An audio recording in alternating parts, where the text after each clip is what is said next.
Welcome. In this video, I'll show you how to connect TikTok to Facebook. All right. If you find this video helpful, please leave a like and subscribe to the channel for more such tutorials. Now, first up, let's just go ahead and open up the TikTok app. All right. Now, once it loads, go ahead over to your profile right here at the bottom right. Just tap on it.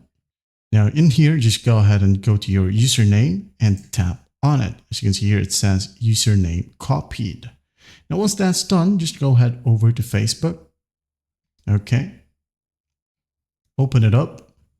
Now go ahead over to your profile by tapping on your profile icon right here, or by tapping on the profile section right here at the top right. Okay. Tap on it. Now in here, as you can see, I have multiple links. Now, if you want to add one, just tap on Edit Profile. Okay. Just tap on it. Wait for it to load. Now, once it loads, you're going to want to scroll down until you find the section links. All right. And here, as you can see, I do have my 2 YouTube channels right here listed and my Twitch channel as well. So to add one, just tap on edit right here at the right side. Now go ahead and tap on add new link. All right.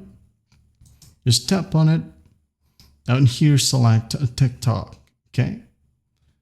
Tap on it. Now go ahead and tap on username text box. And as you might remember, we have copied our username on TikTok. All right. Now just tap and hold, hit on paste. And once done, just hit on save. And we just added our TikTok right here. All right. When we go back. All right. And when someone taps on the link like this one, their phone or computer will automatically open up TikTok and will be landed to your profile. Well, I hope this video helps, and I'll see you in the next one.